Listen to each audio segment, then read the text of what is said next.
Le mauvais choix mène au regret. Tu dois toujours choisir le bon choix. Le bon choix, c'est dire, Seigneur, je t'associe dans ce que je fais. Seigneur, je t'associe dans ce que tu fais. Quand tu marches avec quelqu'un, si cette personne passe son temps à parler de lui que de parler de Dieu, tu marches avec cette personne pendant un mois, tu commenceras à marcher contre cette personne. Parce que cette personne ne peut que te donner ce qu'il a. À mon avis, tu marches avec une prostituée, elle va te parler comment elle fait des exploits dans son domaine. Tu finiras par porter envie et faire comme elle, naturellement. Tu marches avec un voleur, le voleur va te parler de comment il fait ses exploits dans son vol, et tu finiras par être attiré par l'onction de son vol.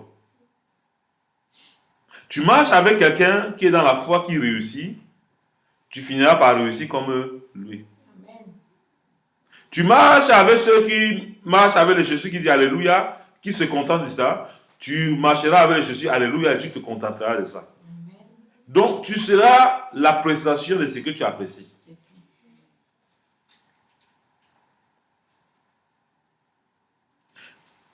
Ne dis pas non, je suis attaqué. Oui, tu es attaqué.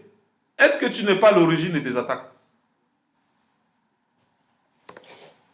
Au lieu de passer dans la présence de Dieu, non, tu trouves que non, je vais aller travailler aussi là-bas pour gagner l'argent. Tu gagnes l'argent là pourquoi? Tu n'as aucun plan dans la tête. Tu es le résultat de ce que tu penses. Tu veux faire les cotisations. Tu fais les cotisations pourquoi? Tu as quel but à atteindre? Il y a des gens qui n'ont pas de vision. Ils entrent dans une voiture. Ou bien des gens qui prennent souvent le métro le matin, ils ne savent même pas où ils partent. C'est bien sûr de passer, ils sont assis dans le métro part, tourne, revient à la case départ. Ils sont là. Tout dépend de nous. Quand j'en ai un métro, c'est parce que j'ai une destination à. Lorsque je prie, parce que je vois quelque chose de clair où je vais arriver. Mais il y a des gens qui prient, ils ne savent même pas ce qu'ils veulent. Et mon fils Jean-Claude, il prie, oh Dieu, que ta gloire. Oui, la gloire de Dieu est là, mais c'est pourquoi? La sagesse de Dieu là, c'est pourquoi? Si tu as abondé de vitamines physiques, que tu ne fais pas de sport, tu vas casser toi à la maison parce que tu n'es pas en train d'exercer ta force physique là où il faut. Quand vous voyez les enfants là, ils ont plein d'énergie là, ils sautent de partout de gauche à droite là. Non, il veut dire papa ou bien maman, amenez-moi dans un air de jeu, je vais m'éclater. Quand je vais venir à la maison, je vais faire dodo. Mais la maison, maintenant, ils sautent de gauche à droite, ils cassent tout, c'est pour t'interpeller que. Mais fais-moi sortir un peu. C'est ça qu'il veut te dire, les enfants. Mais tu ne comprends pas son langage, tu vas commencer à taper l'enfant, à dire les mots, l'enfant va dire, mais je ne comprends pas. Je suis débordé d'énergie, et je comprends que j'ai besoin d'exploser mon énergie, tu m'étouffes. Mais l'enfant va commencer à être têtu, va commencer à te regarder avec les yeux, parce qu'elle va commencer à former sa propre protection carapace. Est-ce que vous comprenez? Vous devez interpréter avec la sagesse de Dieu le langage même des enfants. Et Dieu voudrait que quand tu débordes d'énergie, que tu sens que Dieu est puissant à toi, sors dehors et crois à ce que tu fais. Si tout le monde vend les voitures, tu crois que non, en vendant aussi tu peux passer tout le monde vend, tu ne vas rien vendre parce que toi-même tu as mis l'échec sur ton chemin. Si c'est l'idée que Dieu te donne coup, commence à faire, tu ne vois pas le résultat, mais sache que ça va payer parce que Dieu est avec toi. Quand Dieu est avec toi, c'est la majorité.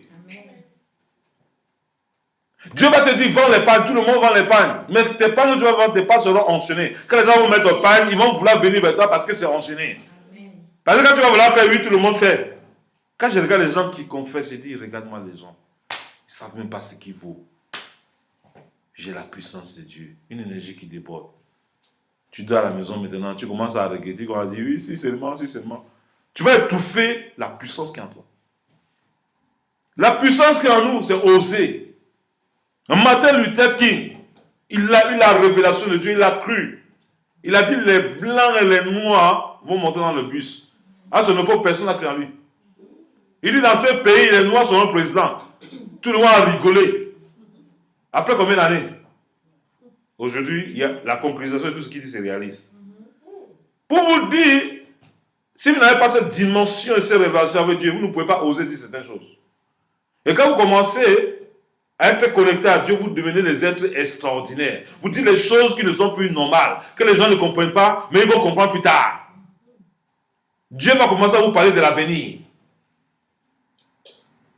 Dieu va commencer à vous faire voir loin. Mais quand il va commencer à vous faire voir loin, les gens vont commencer à vous raisonner à côté. N'écoutez pas ces gens. Écoutez toujours l'esprit qui vous pousse et foncez. Je ne sais pas. Je ne sais pas comment nous sommes. Nous voyons que nous avons tout ce que Dieu nous a dit. Avec nous, on va faire des exploits. Mais quand vous commencez à faire des exploits, c'est vos propres frères qui vous tiennent en arrière. Joseph, tout jeune, à 11 ans, a commencé à expliquer qu'il avait ses gerbes de fleurs debout pour ses frères se coucher. On a commencé à l'appeler rêveur. On se moquait. Ce n'est pas d'aujourd'hui qu'on se moque des rêveurs. Et depuis l'Antiquité. Quand Jésus a expliqué, il faut que 3 jours, je sois enterré et que je ressuscite. Il a dit, mais attends, depuis quand quelqu'un meurt et ressuscite? On a commencé à leur raisonner, mais peut-être tu te perds dans les plombs, peut-être tu es en train de disjoncter. Est-ce que tu dis c'est normal? Et quand Dieu dit qu'il est capable de changer ta position de prostituée à une femme vertueuse, tu ne crois pas, il est capable de faire. Il est capable de changer ta situation d'endetté dans les banques à quelqu'un de plus riche des banques. Amen. Dieu change le statut. Dis ce matin, Dieu change mon statut. Dieu change mon statut. Mais oui, tout dépend de ta confiance en Dieu.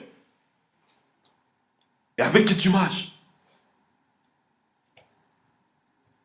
Tu marches avec les gens qui trouvent que tout est dur, tout ça est dur pour toi. Tu marches avec les gens qui te disent que les maris sont rares. Les maris sont rares sur ton chemin. Toi-même, tu as décidé que les maris sont rares. Ils sont champions. Les maris sont rares. Les maris sont rares pour toi. Parce que toi-même, tu as mené la rareté dans ta vie. Quand je me dis les femmes vertueuses sont rares, je dis que tu ne sais pas de quoi tu parles. Dieu, s'il me donne une prostituée, il est capable de changer cette prostituée à une femme vertueuse. Amen. Parce que je crois en ça. Vous êtes le résultat de ce que vous pensez et de ce que vous professez. Mais c'est ça le résultat de notre vie. Et Dieu nous encourage à changer nos confessions, à changer ce que nous pensons, à ce que nous croyons. Que nous devons croire plus à Dieu pour faire des exploits. Pour faire des exploits, tu dois te connecter à la puissance divine pour faire des exploits. Tu vas te connecter à Dieu pour changer ton histoire, pour confondre tes amis. Tu as marché avec tes amis, tu as joué au billet avec tes amis, tu as joué au ballon avec tes amis. Dieu va t'enlever au milieu d'eux pour faire la distinction parce que tu crois en lui. Amen. Joseph était le plus petit de ses frères. Ses frères étaient expérimentés à Champanthéry, étaient expérimentés étant laboureur. Joseph lui-même ne comprenait rien, mais il a commencé à parler des choses, on dit le rêveur. Le rêveur est devenu premier ministre en Égypte. Amen. Et qui a sauvé la vie de toute sa famille, de la famine. Dieu est capable de t'utiliser pour changer l'histoire de l'humanité. Si on a pu honorer Mère Teresa, malgré qu'elle soit catholique, mais ses œuvres vont parler en sa faveur. Amen. On a donné le prix Nobel de la paix. Toi, tu es évangélique, toi, tu as la puissance de Dieu. On va t'honorer en quoi? Chef des diviseurs des vies. Arrête de te tromper. Que tout ce qui est vrai, tout ce qui est honorable soit l'objet de tes pensées. Passe ton temps à construire que de détruire. Nous devons changer notre destinée. Nous devons changer notre manière de voir les choses de Dieu. Nous devons changer notre manière de croire en nous. Nous devons croire que des choses de bien peuvent sortir de nous. Et la Bible dit, la mort d'un chrétien est un gain. Si tu as peur de mourir, c'est parce que tu ne sais pas en qui tu as cru. Martin Luther King, s'il avait peur de mourir, il ne pouvait pas parler que les noirs et les blancs devaient s'asseoir ensemble. Ça l'a coûté la vie. Mais aujourd'hui, on parle de lui. On parlera de lui jusqu'au retour du Christ. De toi, on parlera de toi que quoi? Chef de diviseur, bien constructeur. Alléluia. Fais la distinction, la différence dans ta génération par tes convictions. Tout ce qui n'est pas fruit de conviction est péché. C'est pour ça qu'il est important de s'asseoir et dire non, je dois faire confiance en Dieu quand même. J'ai fait 8 ans dans une relation, j'ai fait 8 ans dans un travail, ça n'allait pas. Il faut que je fasse confiance un peu à Dieu pour voir la main de Dieu. Tu as passé ton temps à voler Dieu dans tes dîmes. Dis à partir de maintenant, je prends la résolution de payer mes dîmes. Tu prends la résolution. Tu prends la résolution de rentabiliser tes jours, tes journées. Dieu nous donne 24 heures. La dîme du temps de 24 heures, c'est 2h40 minutes. Tu as 8 heures pour dormir. Au trop. Si quelqu'un dort trop, c'est 8 heures. 8 heures plus 2h30, ça fait combien? 10h30. Tu as 10h30 pour rentabiliser ta vie. Dans les 10h30 là, tu ne peux pas travailler quelque part pour faire tes héros.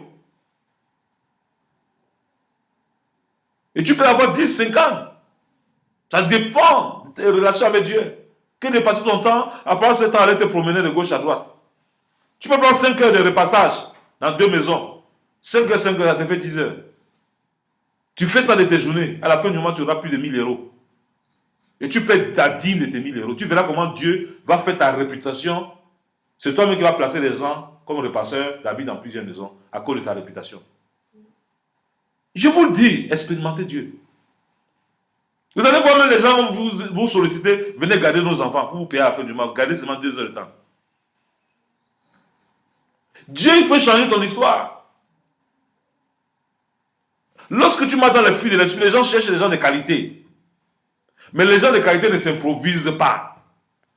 Il y a les gens ici qui croient que non, c'est les tenues vestimentaires qui font de ce. Non, c'est faux. Ce que tu es à l'intérieur de toi projette ce que tu es à l'extérieur. La beauté là, ce n'est pas la poutre. La beauté elle commence intérieurement. Quand ton intérieur est bien, quand tu te réveilles le matin, tu brilles. Tu es belle. Ton mari peut te dire tu es belle, ma femme. Tu peux dire au matin tu es beau, mon mari. Malgré les crasses qui sortent de ton visage, parce que la grâce de Dieu est sur ta vie. Non, passons le temps à regarder les miss, elles mangent quoi, les carottes, elles mangent ici. On croit que c'est ça qui fait la beauté. Là, c'est beauté artificielle. La beauté que Dieu donne, la beauté intérieure. Amen. Quand l'homme ou bien la femme est assis à côté de ces personnes, elle a la paix intérieure. Alléluia. Amen. Tous ces stars qui ont son bête, vous comprenez qu'elle meurt de cancer parce qu'elle va prendre les comprimés pour maintenir sa forme. Elle est obligée de prouver devant les gens qu'elle est bien. Vous entendez que c'est pendu parce que son amoureux est monté à gauche. Elle a commencé à aimer les hommes. Bien sa femme a commencé à aimer les femmes. Vous voyez les choses impensables.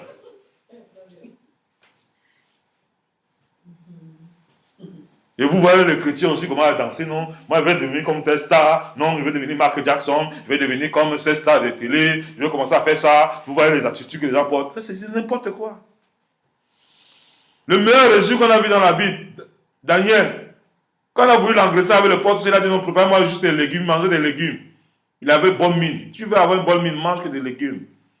Évite de manger tout ce qui est gras. Mange des légumes tous les jours de ta vie. Ça le fait, tout ce qu'il faut pour maigrir. Moi, je reste cosy parce que j'ai l'appétit. Alléluia. Dieu m'a béni avec l'appétit. Je mange bien. Si je veux perdre le poids, je commence à manger les légumes. C'est dans la Bible. Je vais maigrir.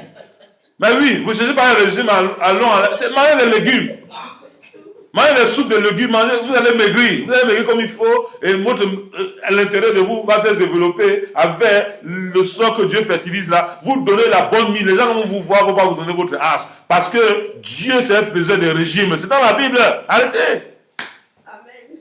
Le diable vole votre argent de gauche à droite. Vous payez ceci qui n'en est pas fini. Venez voir Dr Bruno. Si tu veux maigrir, je vais te faire maigrir. Si tu as 100 kilos, 200 kilos, je vais te ramener à 50 kilos si tu veux. Dieu est possible, il est capable de faire, il est capable. Arrêtez. Dieu, la sagesse que Dieu nous a donnée, Dieu a donné la sagesse à ses enfants. Il a dit non, chef, on veut faire la beauté, hein, on veut faire la congrès de beauté. Nous seulement, on veut manquer des légumes. Ils ont fait ça en secret. Ils ont manqué des légumes. Ils ont été votés parce qu'ils ont mangé des bons plats, tout ça. Eux, là, ils sont sortis les plus beaux. Vous vous dites que la sagesse de Dieu n'est pas la sagesse des hommes. Peut-être que tu vas venir me voir, Dieu va me dire qu'il faut manger seulement tel genre de repas. Je vais te dire ça, tu vas devenir la plus belle de la terre et le plus beau de la terre. À partir d'aujourd'hui, mais je prends la révélation de manger mes régimes. Je vais entrer dans mon régime, vous n'allez pas me reconnaître. Si, mon nom de Jésus. Que Dieu vous bénisse. Bon dimanche. Alléluia.